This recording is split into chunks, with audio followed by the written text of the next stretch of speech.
Mushroom కర్రీలోకి మష్రూమ్స్ని శుభ్రంగా కడిగి కట్ చేసి పెట్టుకోవాలి. ఈ కర్రీలోకి కావాల్సినవి 2 పెద్ద టమాటాలు, 2 పచ్చిమిరపకాయలు, 2 పెద్ద ఉల్లిపాయలు అన్నీ కట్ చేసి పెట్టుకున్నాం. పచ్చి మసాలా అండి ఇది. ఇందులో అల్లం, చిన్నులపై, పచ్చి కొబ్బరి, యాలక్కాయలు, దాల్చిన చెక్క ఇవన్నీ కలిపి పేస్ట్ లాగా పట్టుకోవాలి. ఈ పచ్చి మసాలా పేస్ట్ ఏంటంటే గ్రేవీ వస్తుందండి. చిక్కగా గ్రేవీ కోసం ఇలా రెడీ చేసుకున్నాం. కర్రీకి కావాల్సినంత ఆయిల్ వేసుకుంటున్నాను.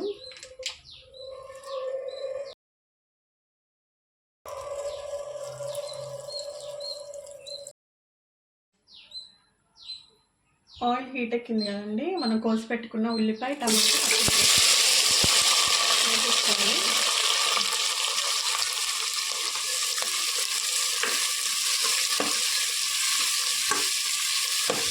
ఇది బాగా ఆయిల్లో వేగేదాకా మగ్గించుకోవాలి.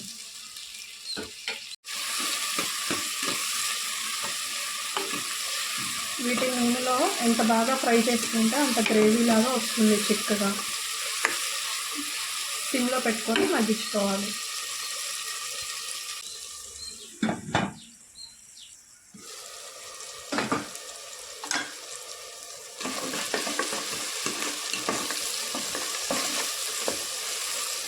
ఇంకా వేగాలండి.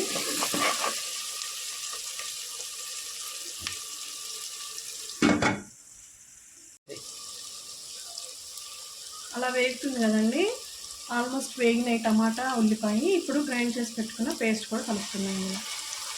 మసాలా పేస్ట్ కలుపుతున్నాను.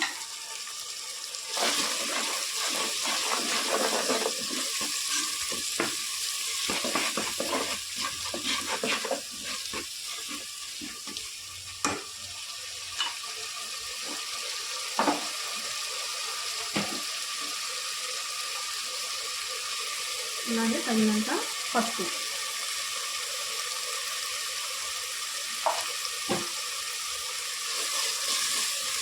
ఒకసారి బాగా కలిపేసుకొని ఈ మసాలా మిశ్రమాన్ని కూడా బాగా మగ్గించుకోవాలి ఆయిల్లో. ఇప్పుడు మూతేసుకున్నాం.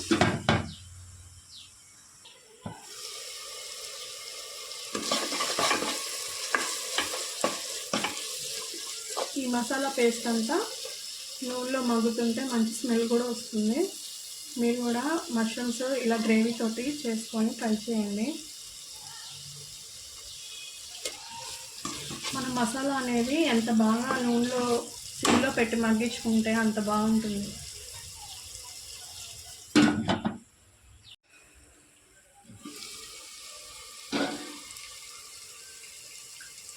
అలా వేగాక మష్రూమ్స్ ముక్కల్ని ఇందులో కలుపుకుందాం.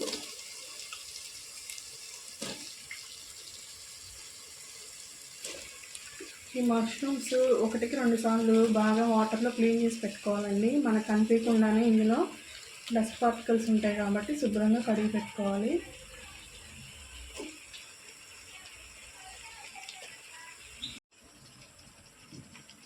అలా మష్రూమ్ ముక్కలు వేసుకున్నాక నేనైతే కల్లుప్పు కూడా వేస్తున్నానండి సరిపడా. మీకు అందుబాటులో లేకపోతే సాల్ట్ కూడా యూజ్ చేసుకోవచ్చు. ఒకసారి బాగా కలిపేద్దాం.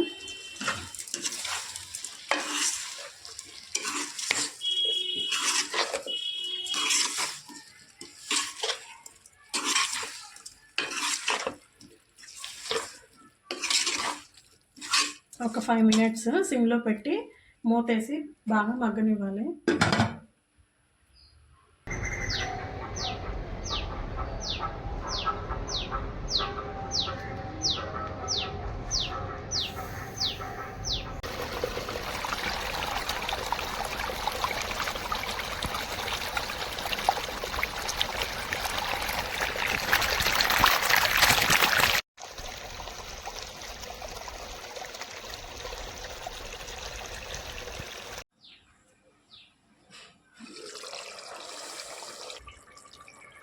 అయిపోయిందండి మన మష్రూమ్ కర్రీ.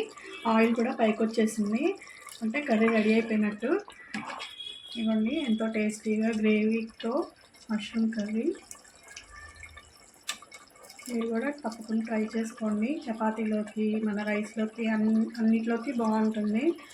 అలాగే మన మాధురి కిచెన్ అండ్ వ్లాగ్స్ ఛానల్ని సబ్స్క్రైబ్ చేసుకోండి, లైక్ చేయండి.